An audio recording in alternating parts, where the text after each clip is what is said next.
So I was going to do my presentation with a beer in my hand, but if you know me, I love beer, and it just doesn't stand a chance with me. So I finished my beer, so sorry, Dad. He'd kind of be a little disappointed about that. So if you know me, you know that I absolutely love the Beatles and David Bowie. And I'm going to be talking a little bit about them, but mostly this is about my dad, who is the most important man in my music life. Music has been a really big part of my life since I was a kid. I remember waking up and hearing music in the house. My dad was a musician. My mom, who was here, loves music.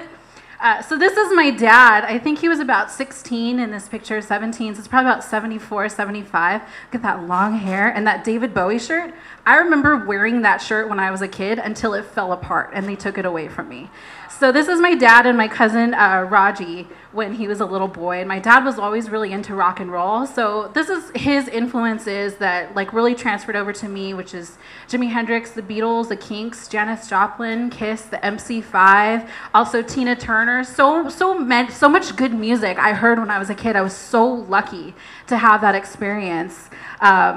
And this is me and my dad. This is my favorite picture in the whole world. And he always called me his rock and roll girl because of a song by The Beat, which is a semi-obscure band from like the 70s and 80s.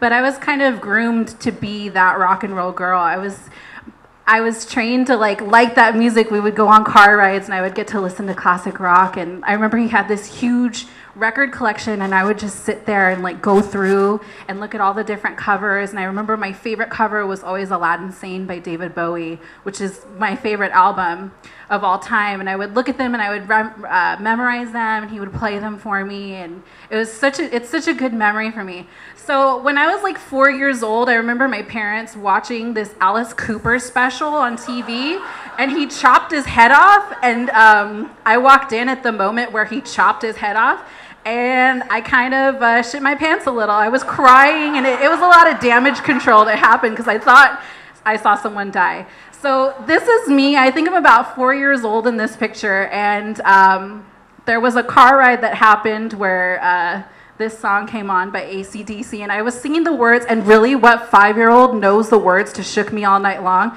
Yeah, me. And so I remember my dad turning off the radio and being like, don't sing that song. That's a bad song. And I was like, why? My first Beatles album, I believe that was my own that I got to listen to. I was 12-ish, I think 7th or 8th grade, was Rubber Soul, and I think I listened to it over and over and over through my headphones. I still listen to this album and Revolver about once a week. This is really the album that changed my life.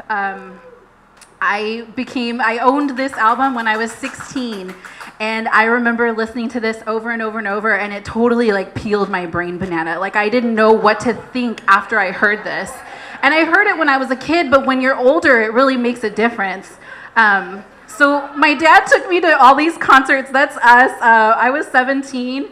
We were at a Third Eye Blind concert, which was my favorite band in high school, and we traveled to see them all over the place. This is actually in a town near Davis. We went to San Francisco, we went to Sacramento. Every concert that came into town we saw. So for some reason, this is like a mystery about my dad. He thought every song was about heroin. And it was more of a question of, so Dad, which song isn't about heroin? Mellow Yellow? No, that's about smoking banana peels. Oh, okay, so it's kind of about heroin, right? Yeah. It was really weird. I have no idea why. And so he used to say that Sweet Jane by the Velvet Underground was about heroin. And there was a moment in time where I was like, I'm going to be a rock star, and I'm going to change my name to Jane Jones, because I wanted to be Sweet Jane and Janie Jones, which is an amazing song and one of my favorite songs ever. And I was going to change my name to that, and I was like, nah, I'm just going to stick with Yvonne. So one day I told my dad, I'm going to learn how to play guitar, and you're going to teach me, because he taught all of my cousins how to play guitar. And so he did. He was really happy about that. And that's me with his gigantic 12-string guitar. And I have teeny tiny hands, and I can barely stretch across that guitar, as you can see. He made me practice 3 hours a night until I would cry. And I was like 19, I think. I would cry, and I'd be like, Dad, my hands hurt, my hands hurt. And he'd be like, okay, do you think Jimi Hendrix said his hands hurt because his hands were bleeding? No, you got to keep going. So I would keep going, and I would be crying and playing guitar. And the first song I learned how to play and sing at the same time was Sorrow by David Bowie, which is actually from his cover album called Pin-Ups. This is a song by the Mercies from the 60s. If you ever want to talk about obscure rock and roll bands, let's do it, because I can I can kind of talk about that for a little while. But I also know how to play the cello. I learned how to play cello when I was 10. And that was something else that he helped me with. We would play Eleanor Rigby. I would play the cello part. He would play the guitar. And I can also play bass because bass is essentially plain cello. If you just, turn it up. If you've ever seen School of Rock, cello. So my dad passed away about 6 years ago. And when I talk about my dad, I say that he is in rock and roll heaven because that's where all the greats are. John Lennon, Jimi Hendrix, everybody that he loved is there. And I just imagine him there, like, jamming with everybody and, like, drinking beer and, like, just bullshitting and talking and the things that he loved to do here. I haven't played an instrument since 2006.